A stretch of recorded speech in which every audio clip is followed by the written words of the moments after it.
श्री राधे। मैं दीपिका भसीन अपने इस channel light bearer twin star से अपनी सारी सोल फैमिली को नमन करती हूँ।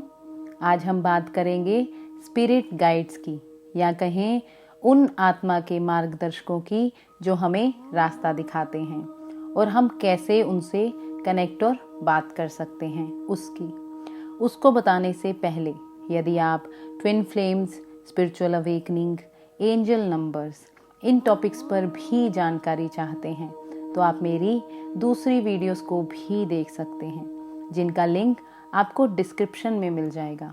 इसके साथ ही यदि आप मेरे चैनल पर नए हैं तो इसे सब्सक्राइब भी कर दें, ताकि आपको भविष्य में आने वाली वीडियोस की जानकारी मिल जाए।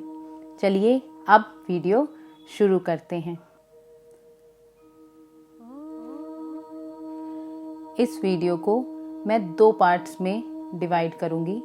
पहले पार्ट में हम बात करेंगे आत्मा के मार्गदर्शक कौन होते हैं, और वीडियो के दूसरे पार्ट में हम उनसे कैसे कनेक्ट या कहें बात कर सकते हैं उसकी बात करेंगे। अब बात करते हैं वीडियो के पहले पार्ट यानी स्पिरिट गाइड्स कौन होते हैं डिटेल में। स्पिरिट्स गाइड को हम वो फरिश्ते कह सकते हैं जो हमारी मदद करते हैं, हमें रास्ता दिखाते हैं जीवन में, हमें हौसला देते हैं, और ये सब के होते हैं। कुछ लोग सोचते हैं कि सिर्फ जो मिस्टेक्स या साइकिक्स होते हैं उनके ही स्पिरिट्स गाइड होते हैं। नहीं, स्पिरिट गाइड्स सबके होते हैं, चाहे वो एनिमल्स हों या ह्यूमन हों। हर क्षेत्र में स्पिरिट गाइड्स या कहें आत्मीय फरिश्ते होते हैं। फायर, अर्थ, विंड, इनमें भी ये बहुत सारे होते हैं, जिनमें आपके जो रिश्तेदार ये शरीर छोड़ चुके हैं वो भी हो सकते हैं।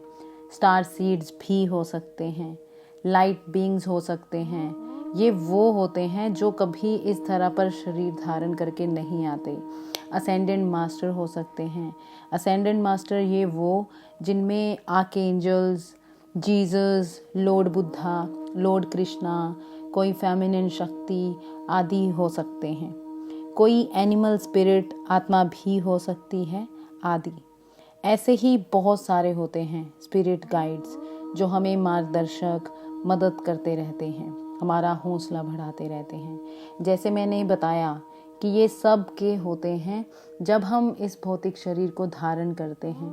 उसके साथ ही हम सबको 2 गार्डियन एंजल्स या कहें फरिश्ते दे दिए जाते हैं, जिनमें से एक हमारे बर्थ से ही एक्टिव होता है हमारे साथ, और दूसरा तब एक्टिव होता है जब हम अपनी आध्यात्मिकता में जागना शुरू करते हैं या कहें अपने अंदर की यात्रा शुरू करते हैं।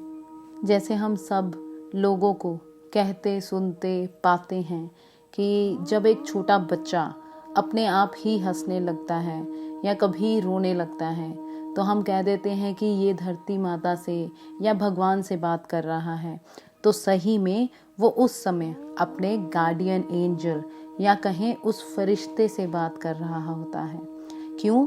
क्योंकि तब तक बच्चे में कोई ईगो, कोई माइंड आइडेंटिटी नहीं होती। वो एक प्योर आत्मा होता है। पर जैसे ही वो बच्चा इस धरती की इस आइडेंटिटी को कि वो दीपक, समीर, अनन्या आदि हैं या कहें यहाँ के बिलीव्स को समझने लगता है तो उसका उनसे कनेक्शन टूट जाता है। पर इसका मतलब ये नहीं होता कि वो एंजल्स कहीं चले गए। नहीं, बस हम उनसे कनेक्ट करना या कहें उन्हें भूल गए। ये जो 2 गार्डियन एंजल्स बताए मैंने, जो हमें बचपन से दिए जाते हैं, ये परमानेंट होते हैं, जो इस पूरी धरती के जीवन तक हमारे साथ होते हैं, जो बदलते नहीं हैं।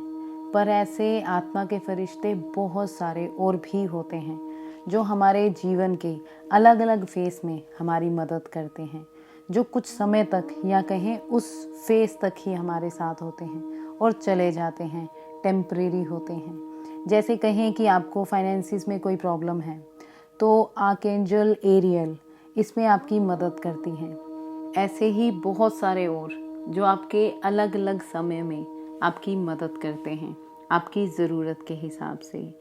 यहाँ एक और बात आ रही है दिमाग में कि कुछ लोग ये भी सोचते हैं ये फरिश्ते, एंजल्स बस क्रिश्चियंस में ही होते हैं।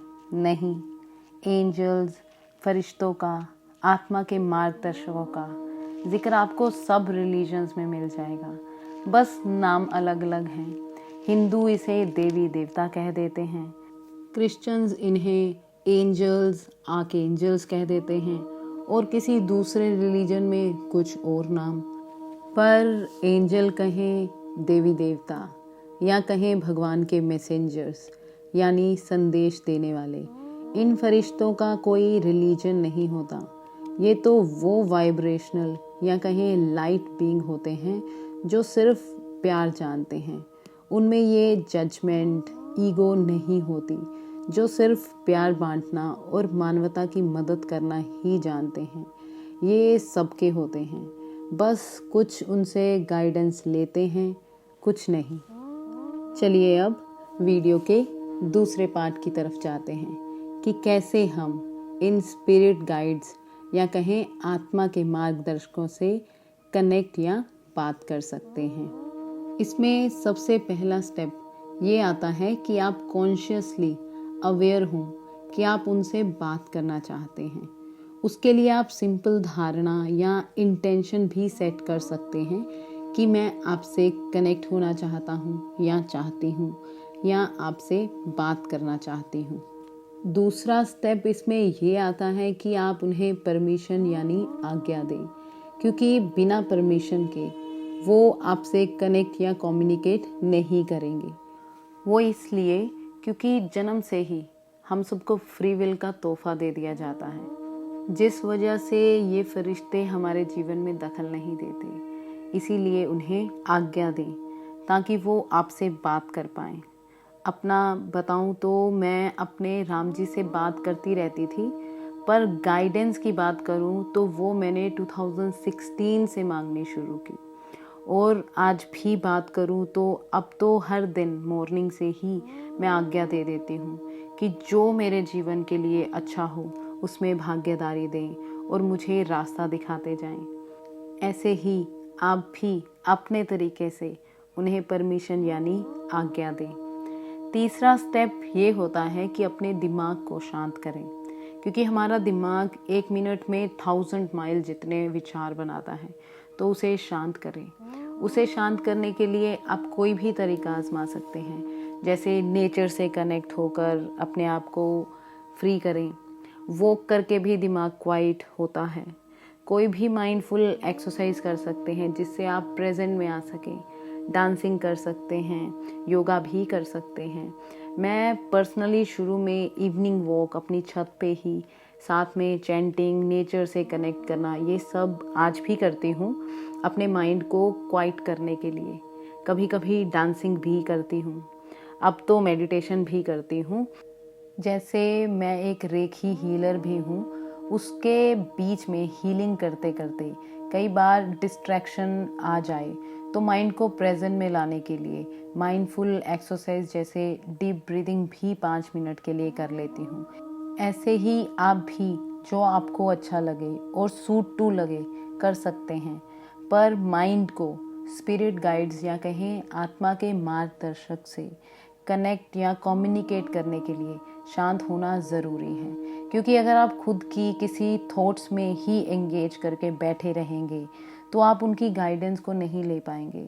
इसलिए अपने माइंड को शांत करें। चौथा स्टेप ये होता है उनसे संकेत, मैसेजेस मांगें। उन्हें कहें कि मुझे रास्ता दिखाएं, संकेत दें। इस भौतिक जगत में जिस भी काम में आप मदद चाहते हैं, जिन्हें मैं ले सकूं, ये मैसेज कई बार वो रिपीटिंग नंबर दिखा कर देते हैं, कई बार किसी फ्रेंड रिलेटिव से ही कुछ बात बुलवा कर, कई बार आप कहीं जा रहे हो तो कुछ लिखा दिख जाए, कई बार म्यूज़िक के ज़रिए, एनिमल्स, नेचर्स के थ्रू भी संकेत देते हैं। ऐसे ही बहुत तरीक़ों से, पर उनसे संकेत, हेल्प मांगें। 5वां इसका स्टेप ये होता है कि वर्तमान में रहें। जब भी आप कोई गाइडेंस मांगें तो वर्तमान में रहें। ऐसा नहीं होना चाहिए कि आपने कुछ पूछा और आप अपनी ही धुन में हज़ारों विचारों में फंसे पड़े हैं, क्योंकि हो सकता है जब वो आपको कोई गाइडेंस दें तो आप अपनी ही माइंड में फंसे बैठे हैं और आप उस मैसेज पर ध्यान ही ना दें। तो उसके लिए जब आप ये मैसेज पूछें तो आप वर्तमान में अवेयर होकर रहें।